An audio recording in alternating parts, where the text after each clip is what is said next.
ബിസ്മില്ലാഹിർ റഹ്മാനിർ റഹീം. ഇന്നാ അൻസൽനാഹു ഫീ ലൈലത്തിൽ ഖദ്ർ വമാ അദ്റാക മാ ലൈലത്തുൽ ഖദ്ർ ലൈലത്തുൽ ഖദ്രി ഖൈറും മിൻ അൽഫി ശഹ്ർ തനസ്സലുൽ മലായികതു വർ-റൂഹു ഫീഹാ ബിഇذനി റബ്ബിഹിം മിൻ കുല്ലി അംർ സലാമുൻ ഹിയ ഹത്താ മത്ലഇൽ ഫജ്ർ. സദഖല്ലാഹുൽ അലിയുൽ അദീം. സ്നേഹാദരവുകൾ നിറഞ്ഞ സത്യവിശ്വാസികളെ, സഹോദരീ സഹോദരന്മാരെ, സർവശക്തനായ അല്ലാഹു സുബ്ഹാനഹു വ തആല നമ്മുടെ സൽക്കർമ്മങ്ങളൊക്കെ സ്വീകരിക്കുമാറാകട്ടെ. നമ്മുടെ പാപങ്ങൾ പുറത്ത് മാപ്പാക്കി തരുമാറാകട്ടെ. നമ്മൾ നിന്ന് മൺമറഞ്ഞു പോയ മാതാപിതാക്കൾക്കും ബന്ധുമിത്രാദികൾക്കും കൂട്ടുകുടുംബാദികൾക്കും ഭാര്യാ സന്താനങ്ങൾക്കും ഉസ്താദന്മാർക്കുമെല്ലാം ഈ അനുഗ്രഹീതമാക്കപ്പെട്ട റമദാനിന്റെ അവസാനത്തെ 10 ദിനരാത്രങ്ങളുടെ ബർക്കത്ത് കൊണ്ട് ആ ഖബറിടങ്ങളെ അല്ലാഹു വെളിച്ചത്തിലാക്കി കൊടുക്കുമാറാകട്ടെ. അവരുടെ നന്മകളെ സ്വീകരിക്കുമാറാകട്ടെ. അവരുടെ പാപങ്ങൾ അല്ലാഹു പുറത്തു കൊടുക്കുമാറാകട്ടെ. ജീവിച്ചിരിക്കുന്ന നമുക്കും നമ്മുടെ മാതാപിതാക്കൾക്കും ഭാര്യാ സന്താനങ്ങൾക്കും കൂട്ടുകുടുംബാദികൾക്കും നമുക്ക് വേണ്ടപ്പെട്ടവർക്കുമെല്ലാം അല്ലാഹു ആഫിയത്തോടു കൂടിയുള്ള ദീർഘായുസ് പ്രദാനം ചെയ്ത് അനുഗ്രഹിക്കുമാറാകട്ടെ. നമുക്കേവർക്കും അറിയാവുന്നതുപോലെ പരിശുദ്ധമാക്കപ്പെട്ട റമദാൻ മാസത്തിന്റെ ഏറ്റവും അനുഗ്രഹീതമാക്കപ്പെട്ട സന്ദർഭങ്ങളിലൂടെയാണ് നാം കടന്നു പോകുന്നത്. ഒരു റമദാൻ നമുക്ക് ലഭിച്ചിട്ടുണ്ട്.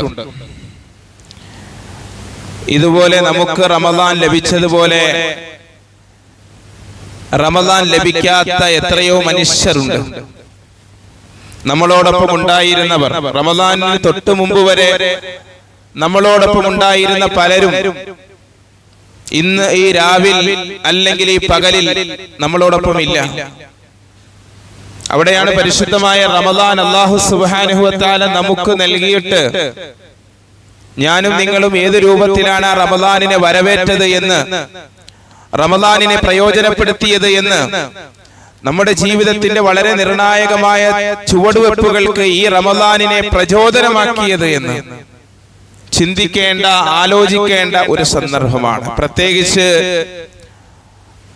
റമദാൻ വിട പറയാൻ കേവലം ഒരാഴ്ച മാത്രം നമ്മുടെ മുന്നിൽ നിലനിൽക്കുന്ന ഈ സാഹചര്യത്തിൽ മാസപ്പിറവി കണ്ട് റമദാൻ ആരംഭിച്ച് വ്രതത്തിന്റെ കാഹളം മുഴങ്ങി രാവുകളും പകലുകളും പിന്നിട്ട് ഇന്ന് നമ്മൾ ഇവിടെ എത്തി നിൽക്കുമ്പോൾ എത്ര പെട്ടെന്നാണ് ഈ സുവർണ ദിനങ്ങൾ നമ്മളിൽ നിന്ന് വിട പറഞ്ഞു പോകുന്നത് എന്ന് നാം ആലോചിക്കുമ്പോൾ, ഈ സുവർണ ദിനങ്ങളെ നമ്മുടെ ജീവിതത്തിൽ അനുഗ്രഹീതമാക്കാൻ നമുക്ക് സാധിച്ചിട്ടുണ്ടോ എന്ന് ഞാനും നിങ്ങളും ചിന്തിക്കേണ്ട ഒരു സന്ദർഭമാണ്. ലൈലത്തുൽ ഖദ്റിനെ പ്രതീക്ഷിക്കപ്പെടുന്ന രാവുകളാണ് നമ്മുടെ മുന്നിലുള്ളത്. പരിശുദ്ധമായ ഖുർആൻ അവതരിപ്പിക്കപ്പെട്ട രാത്രി എന്ന് പറഞ്ഞ ഖദ്റിന്റെ രാത്രി, ഇന്നാ അൻസൽനാഹു ഫീ ലൈലത്തിൽ ഖദ്ർ, നാം ഈ ഗ്രന്ഥത്തെ അവതരിപ്പിച്ചിരിക്കുന്നു ഫീ ലൈലത്തിൽ ഖദ്ർ, ഖദ്റിന്റെ രാത്രിയിൽ. ഖദ്റിന്റെ രാത്രി എന്ന് പറഞ്ഞാൽ ഔന്നിത്യത്തിന്റെ രാത്രി എന്നാണ്. മഹത്വങ്ങൾ വർണ്ണിക്കാൻ കഴിയാത്ത രാവ് എന്നാണ്, വർണ്ണിച്ച് തീർക്കാനാകാത്ത രാവ് എന്നാണ്. അള്ളാഹുവിന്റെ അചഞ്ചലമായ തീരുമാനങ്ങൾ നടപ്പാക്കാൻ വേണ്ടിയുള്ള ഒരു വർഷത്തേക്കുള്ള തീരുമാനങ്ങൾ മലക്കുകളെ ഏൽപ്പിക്കുന്ന രാവ് എന്നാണ് ഖദറിന്റെ രാത്രി. അങ്ങനെ ഒരു ഖദറിന്റെ രാത്രിയിലാണ് ഈ പരിശുദ്ധമായ ഖുർആൻ ഖിയാമത്ത് ദിനം വരെ വരാനിരിക്കുന്ന മുഴുവൻ മനുഷ്യരുടെയും ഇഹപര വിജയങ്ങൾക്ക് ആധാരമായി അല്ലാഹു സുബ്ഹാനഹു വ തആല അവതരിപ്പിച്ച ഈ വേദഗ്രന്ഥം, അതിന്റെ അവതീർണം ഈ ഖദറിന്റെ രാത്രിയിലാണ്. അല്ലാഹുവിന്റെ റസൂലിനോട് ചോദിക്കുന്നുണ്ട് അല്ലാഹു, വമാ അദ്റാക മാ ലൈലത്തുൽ ഖദ്ർ, പ്രവാചകരെ താങ്കൾക്ക് എന്തറിയാം? മാ അദ്റാക മാ ലൈലത്തുൽ ഖദ്ർ, ഖദറിന്റെ രാത്രി എന്താണ് എന്ന് അങ്ങനെ ചോദിക്കണമെങ്കിൽ അതിന്റെ ഉള്ളിൽ ഒളിഞ്ഞിരിക്കുന്ന രഹസ്യം എന്താണ് എന്ന്, അതിന്റെ സ്ഥാനം എന്താണ് എന്ന് വർണ്ണിക്കാൻ കഴിയുന്നതിലും റഹ്മത്തുള്ളാഹി അലൈഹി ഒരു സംഭവം കാണാൻ സാധിക്കും. ഫുളൈൽ ഇബ്നു ഇയാദ് റഹിമഹുല്ലാ എന്ന് പറയണമെങ്കിൽ അദ്ദേഹം ഇസ്ലാമിക ചരിത്രത്തിൽ വളരെ സുപ്രധാനമായ അധ്യായം തുന്നിച്ചേർത്ത മഹാപണ്ഡിതനാണ്. പക്ഷെ അദ്ദേഹത്തിന് ഒരു ഭൂതകാലം ഉണ്ടായിരുന്നു. ആ ഭൂതകാലം വഴിക്കൊള്ളക്കാരനായിരുന്നു ആ മനുഷ്യൻ. കൊള്ളയടിക്കുക, കച്ചവട സംഘങ്ങളെ സമ്പത്തുമായിട്ട് കടന്നു പോകുമ്പോ കൊള്ളയടിക്കുന്നവരാൾ. അങ്ങനെ ഒരു മോഷ്ടിക്കുക, മനുഷ്യരുടെ സമ്പത്ത് അപഹരിക്കുക. അങ്ങനെ ഒരു പുരുഷായുസ് ജീവിച്ച മനുഷ്യൻ ഒരു രാത്രിയിലാണ് മോഷ്ടിക്കാൻ വേണ്ടി മതിൽ ചാടി അപ്പുറത്തെ വീട്ടിലേക്ക് ചാടുമ്പോൾ അവിടെ ഒരു സ്ത്രീ പരിശുദ്ധമായ ഖുർആൻ പാരായണം ചെയ്ത് കേൾക്കുന്നത്.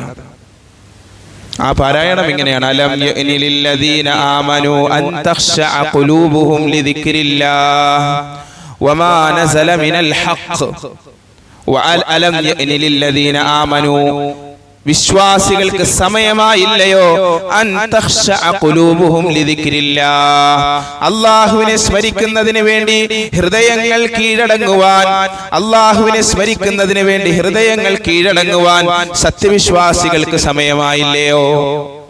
അൻ തഖ്ശഅ ഖുലൂബുഹും ലിദിക്രില്ലാഹ്, അല്ലാഹുവിനെ സ്മരിക്കുവാൻ വേണ്ടി ഹൃദയങ്ങൾ കീഴടങ്ങുവാൻ സമയമായില്ലയോ?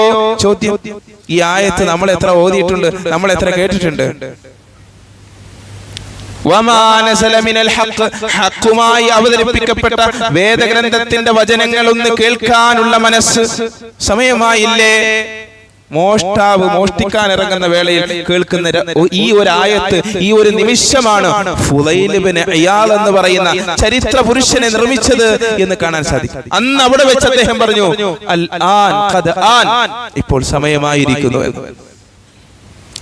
അദ്ദേഹം തന്റെ കൃത്യത്തിന് വേണ്ടി, ആ പ്രവർത്തനത്തിന് വേണ്ടി എടുത്ത ശ്രമങ്ങളെല്ലാം ഉപേക്ഷിച്ചുകൊണ്ട് പുറത്തേക്ക് ഇറങ്ങി ഒരു ഒഴിഞ്ഞ ഒരു സ്ഥലത്തേക്ക് അഭയം പ്രാപിക്കുമ്പോൾ മറുചേരിയിൽ ഇരുന്നു കൊണ്ട് ഒരു വഴിയാത്രാ സംഘം അവർ പരസ്പരം പറയുന്നത് കേട്ടു: ഫുളൈൽ പോയതിനു ശേഷം മാത്രം നമുക്ക് ഇവിടെ നിന്ന് പോകാം, കുറച്ച് സമയം വെയിറ്റ് ചെയ്യാം.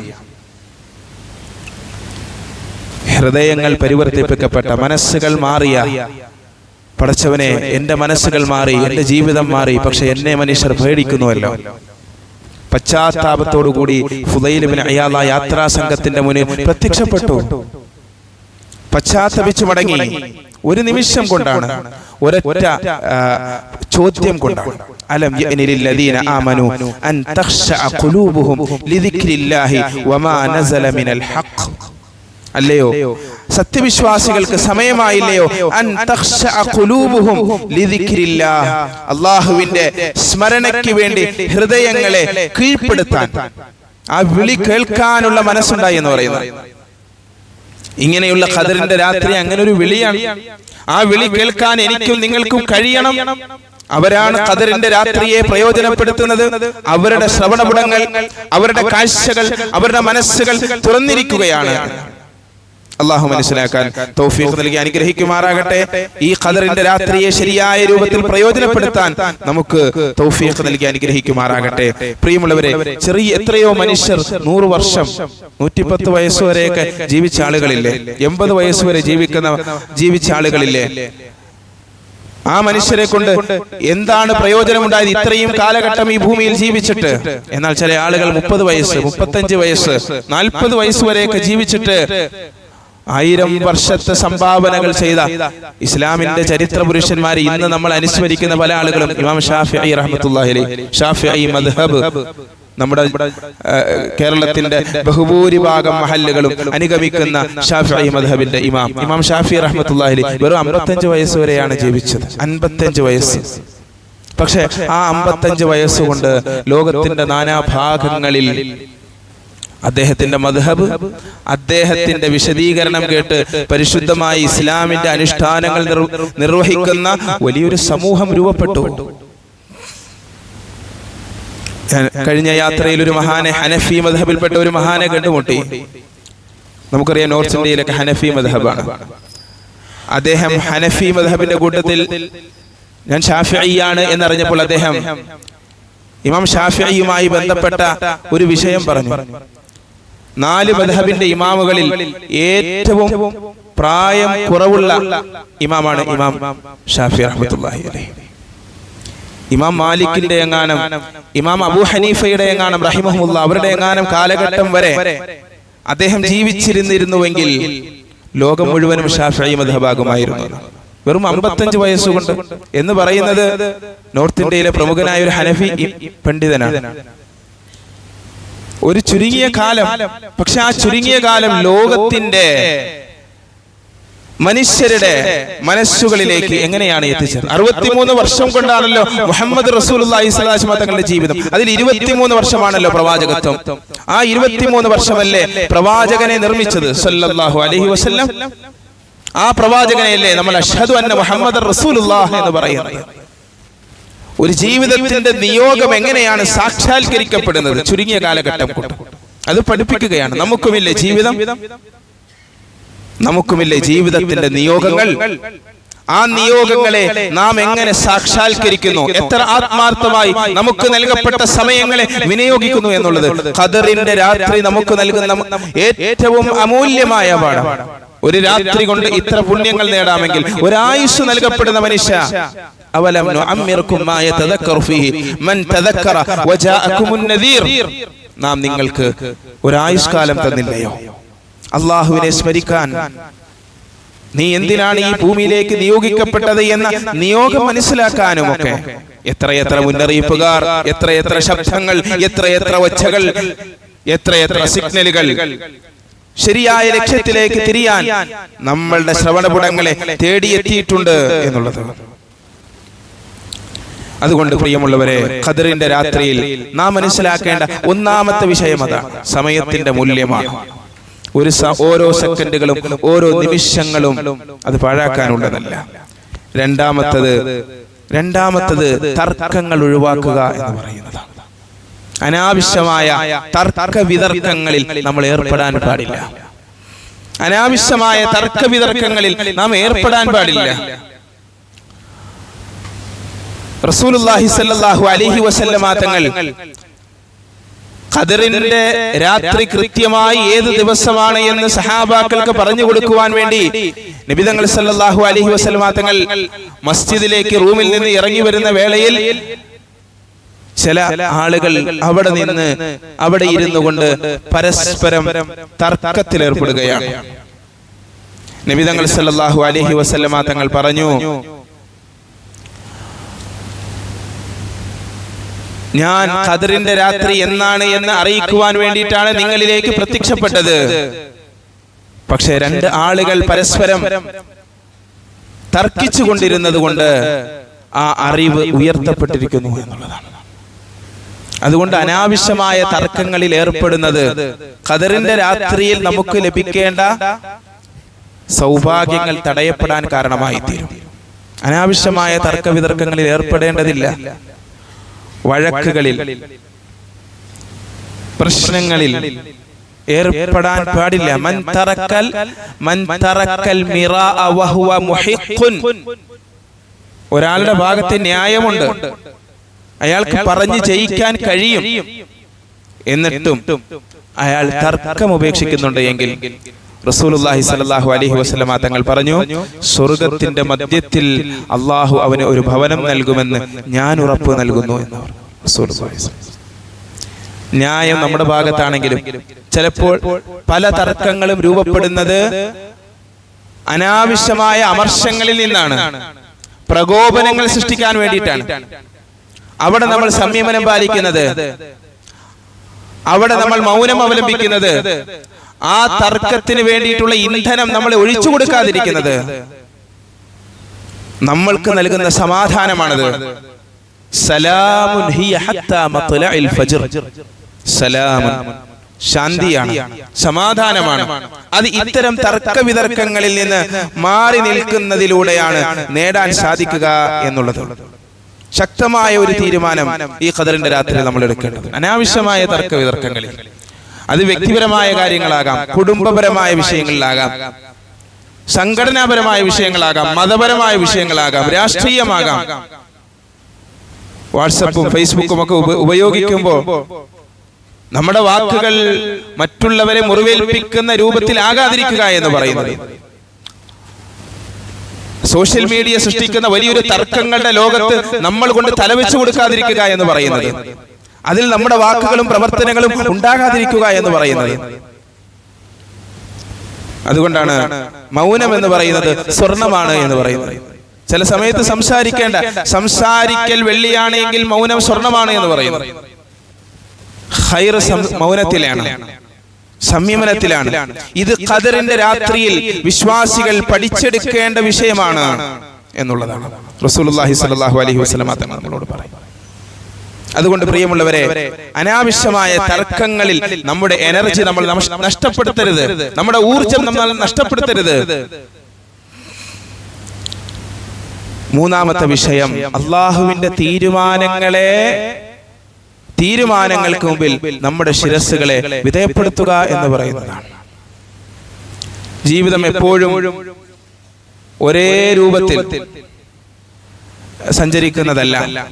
എപ്പോഴും സന്തോഷം മാത്രം, സമ്പന്നത മാത്രം, ആരോഗ്യം മാത്രം, ഇതൊക്കെ താളം തെറ്റും.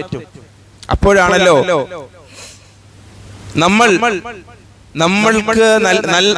നമ്മളിൽ സംഭവിച്ചിരിക്കുന്ന കഷ്ടങ്ങളെ സംബന്ധിച്ച്, നഷ്ടങ്ങളെ സംബന്ധിച്ചൊക്കെ ഒരു വിധി നിർണയത്തിലേക്ക് നമ്മൾ എത്തുക. ഇത് അള്ളാഹുവിന്റെ ഭാഗത്ത് നിന്നാണ് എന്ന് ചിന്തിക്കാൻ, ഇത് പടച്ചവന്റെ തീരുമാനമാണ് എന്ന് മനസ്സിലാക്കാൻ, അതിലുള്ള അവസരങ്ങളെ അന്വേഷിക്കാൻ, പഴി പറഞ്ഞിരിക്കലല്ല, പരാതിപ്പെടലല്ല, പരിഭവം പറയലല്ല. ഈ പ്രതിസന്ധികളിൽ, പരീക്ഷണങ്ങളിൽ അള്ളാഹു ഒളിപ്പിച്ചിരിക്കുന്ന അവസരം എന്താണെന്ന് കണ്ടെത്താൻ. ഏത് പരീക്ഷണത്തിലും, ഏത് പ്രതിസന്ധിയിലും സൃഷ്ടാവായ റബ്ബ് ഒരു അവസരം ഒളിപ്പിച്ചു വെച്ചിട്ടുണ്ട്. ബുദ്ധിമാന്മാർ ആ അവസരമാണ് അന്വേഷിക്കുന്നത്, അത് കണ്ടെത്താനാണ് ശ്രമിക്കുന്നത്.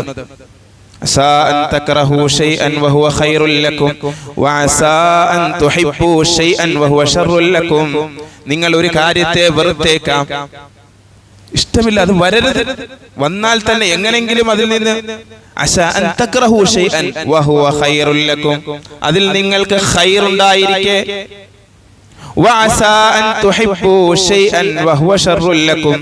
നിങ്ങൾ വല്ല കാര്യത്തെയും പ്രിയപ്പെട്ടേക്കാം, ആ പ്രിയപ്പെടുന്ന കാര്യം നിങ്ങൾക്ക് ഉപദ്രവകരമായിരിക്കെ. നമ്മൾ പ്രിയപ്പെടുന്ന കാര്യങ്ങളൊക്കെ നമുക്ക് നല്ലതേ കൊണ്ടുവരുള്ളൂ എന്നില്ലല്ലോ.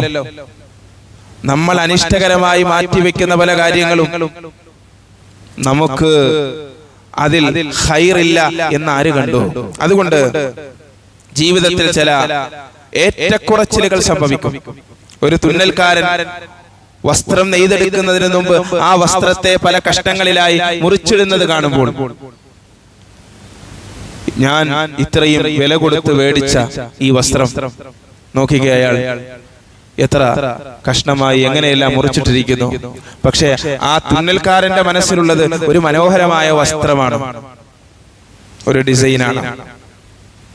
അള്ളാഹുവിന്റെ തീരുമാനങ്ങൾ അങ്ങനെയാണ്. നമ്മുടെ ജീവിതത്തിന്റെ ഏറ്റക്കുറച്ചിലുകൾ, ഈ ഏറ്റക്കുറച്ചിലുകൾ എന്ന് പറയുന്നത് അതിൽ അള്ളാഹു വലിയൊരു ഖൈർ ഒളിപ്പിച്ചിട്ടുണ്ട് എന്നുള്ളതാണ്. അത് കണ്ടെത്താൻ നമുക്ക് കഴിയണം എന്നുള്ളതാണ്. ഏത് പ്രശ്നങ്ങളാകട്ടെ, ആ പ്രശ്നങ്ങളിൽ ഒരു അവസരം ഒളിഞ്ഞിരിക്കുന്നുണ്ട് എന്നുള്ളതാണ്. ഇത് ഖദറിന്റെ രാത്രിയിൽ നാം മനസ്സിലാക്കേണ്ട ഈമാനിന്റെ ഭാഗമാണ്. ആറ് കാര്യങ്ങളാണ് നമ്മുടെ വിശ്വാസങ്ങളുടെ അടിസ്ഥാനം. അള്ളാഹുവിലുള്ള വിശ്വാസം, മലക്കുകളിലുള്ള വിശ്വാസം, വേദഗ്രന്ഥങ്ങളിലുള്ള വിശ്വാസം, പരലോകത്തിലുള്ള വിശ്വാസം എന്ന് പറഞ്ഞ് അവസാനം പറഞ്ഞു വൽ ഖദരി ഖൈരിഹി വശർരിഹി മിനല്ലാഹി തആല.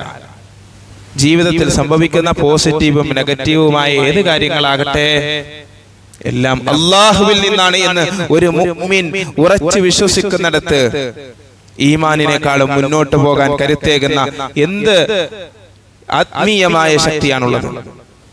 അതുകൊണ്ട് പ്രിയമുള്ള മുഅ്മിനീങ്ങളെ, സഹോദരങ്ങളെ, മൂന്നാമത് നമ്മൾ മനസ്സിലാക്കേണ്ട വിഷയം, അള്ളാഹുവിന്റെ തീരുമാനങ്ങൾക്ക് അതെന്ത് തന്നെയാണെങ്കിലും വിധേയപ്പെടുകയും അതിൽ പടച്ചവൻ ഒളിപ്പിച്ചിരിക്കുന്ന ഖൈർ എന്ത് എന്ന് അന്വേഷിക്കുകയും ചെയ്യുക എന്നുള്ളതാണ്. നിരാശരാകരുത് എന്ന് പറയുന്നത്, പ്രതീക്ഷ കൈവിടരുത് എന്നതാണ്. ലാ തൈഅസു മിർ റൗഹില്ലാഹ്, അള്ളാഹുവിന്റെ കാരുണ്യത്തിൽ നിന്ന് നിങ്ങൾ നിരാശരാകരുത്. കടങ്ങൾ കൊണ്ട് പൊറുതിമുട്ടുന്ന മനുഷ്യർ, എത്രയോ കാലമായി മക്കളില്ലാതെ പ്രയാസപ്പെടുന്നവർ, എത്രയോ കാലമായി രോഗശയ്യയിൽ ബെഡിൽ കിടന്നുപോയവർ,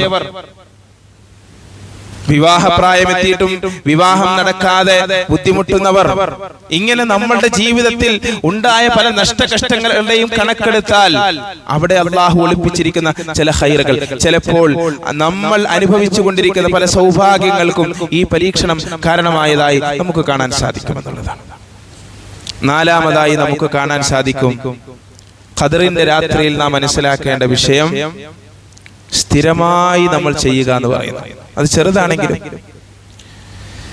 ചെറിയ സ്റ്റെപ്പുകൾ നമ്മുടെ ആത്മാവിനെ പരിപോഷിപ്പിക്കുന്ന മേഖലയിൽ നാം വെക്കണം. അശ്രദ്ധരായി തിരിഞ്ഞു പോകരുത്. റമദാൻ ഒരു സാധാരണ റമദാനായി പോകരുത്. ഖദറിന്റെ രാത്രി സാധാരണ ഒരു രാത്രിയായി പോകരുത്. അവിടെ ഒരു സ്റ്റെപ്പ് വെക്കാൻ നമുക്ക്. ഇന്ന് നമ്മൾ ആത്മീയമായി എവിടെയാണുള്ളത് അതിൽ നിന്ന് മുന്നോട്ടൊരു സ്റ്റെപ്പ്, ഒരു സ്റ്റെപ്പ് വെച്ചാൽ മതി. 10 സ്റ്റെപ്പ് വെക്കേണ്ട, 20 സ്റ്റെപ്പ് വെക്കേണ്ട, 100 സ്റ്റെപ്പ് വെക്കേണ്ട. നമ്മൾ പരാജയപ്പെട്ടു പോകും.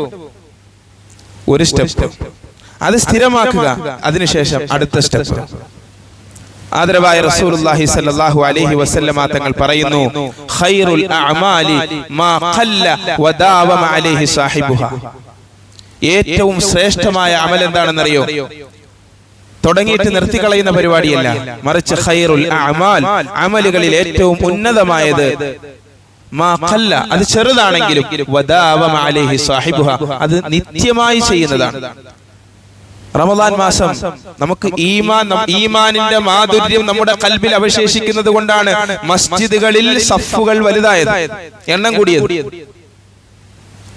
കഴിഞ്ഞ മാസങ്ങളിൽ ഇല്ലാത്ത ഒരു വർധനവ് നമ്മുടെ സഫുകളിൽ വന്നത് അത്രയും മുഅ്മിനീങ്ങളുടെ ഖൽബിൽ ഈമാനിന്റെ മാധുര്യമുണ്ട് എന്നതിന്റെ തെളിവാണ്. റമദാനല്ലേ, നമസ്കരിക്കണമല്ലോ. അതൊരു കുഴപ്പം പിടിച്ച പരിപാടിയല്ല, അതൊരു പ്രതീക്ഷയുടെ ചുവടുവെപ്പാണ്. റമദാനല്ലേ എന്ന് പറഞ്ഞു, പക്ഷെ അത് നിലനിർത്താൻ നമുക്ക് സാധിക്കുക എന്ന്. റമദാനിൽ നാം ചെയ്ത ഇബാദത്തുകൾ, ഒരു ദിവസം ഒരു ജുസു ഖുർആൻ ഓതണമെന്ന് പറയുന്നില്ല, ഒരു പേജിൽ തുടങ്ങുന്നതാണ്. 5 മിനിറ്റ് മതി, ഒരു തസ്ബീഹ് മതി. അത് നിരന്തരമായി ചെയ്യുന്നത് ഒരു ചെറിയ നീരുറവ, അത് പൊട്ടി ഒഴുകി വലിയൊരു നദിയായി രൂപപ്പെടുന്നത് പോലെ ചെറുതായി തുടങ്ങി നിരന്തരമായി പോകുന്ന അമലുകൾ, ആ അമലുകൾ വലിയൊരു സമുദ്രമായി രൂപപ്പെടും. അത് വലിയൊരു ശക്തിയാണ്. അതുകൊണ്ട് നമുക്കറിയുകയില്ല, സ്ഥിരമായി ചെയ്യുന്ന അമലുകളുടെ ശക്തി പെട്ടെന്ന് നമുക്ക് മനസ്സിലാക്കാം. ചിലപ്പോൾ ഒന്നും കാണാത്തത് കൊണ്ട് ചില ചെടികളെ സംബന്ധിച്ച് പറയാറില്ല, 5 വർഷമൊക്കെ വെള്ളം ഒഴിച്ചു, പരിപാലിച്ചു, മണ്ണിലും ചെടിയിലും ഒന്നും കാണാനില്ല. പക്ഷേ ആ 5 വർഷത്തെ കഠിനാധ്വാനത്തിന് ശേഷം വെറും 6 ആഴ്ചകൾ കൊണ്ട് അത് പെട്ടെന്ന് വളരുന്നത് നമുക്ക് കാണാൻ സാധിക്കും. എങ്ങാനും ആ കർഷകൻ ആ ഉദ്യമത്തിൽ നിന്ന് ഒരു വേള ഞാൻ എത്ര കാലമായി വെള്ളമൊഴിക്കുന്നു, ഒന്നും കാണുന്നില്ല എന്ന് പറഞ്ഞ് പിന്തിരിഞ്ഞിരുന്നുവെങ്കിൽ ഈ 6 ആഴ്ച കൊണ്ടുണ്ടായ റിസൾട്ട് എന്നതുപോലെ നമ്മുടെ ജീവിതത്തിൽ നാം ചെയ്യുന്ന ചെറിയ ചെറിയ അമലുകൾ, അത് നിരന്തരമായി ചെയ്യുമ്പോൾ അത് നമ്മുടെ ജീവിതത്തിന് നൽകുന്ന ശക്തിയും കരുത്തും, പ്രത്യേകിച്ച് ഈ ഖദറിന്റെ രാത്രി എന്ന് പറയുന്നത് നാം ജീവിതത്തിൽ ചെയ്ത കുറെ അമലുകളുടെ ഒരു സമുദ്രമാണ്. ഈ സമുദ്രത്തിലേക്ക് ഇറങ്ങാൻ, ഇതിന്റെ സൗഭാഗ്യങ്ങൾ മനസ്സിലാക്കാൻ, ഇതിന്റെ നന്മ മനസ്സിലാക്കാൻ മുഅ്മിനീങ്ങളായ നമുക്കെല്ലാവർക്കും കഴിയേണ്ടതുണ്ട്. അല്ലാഹു സുബ്ഹാനഹു വ തആല അനുഗ്രഹിക്കുമാറാകട്ടെ.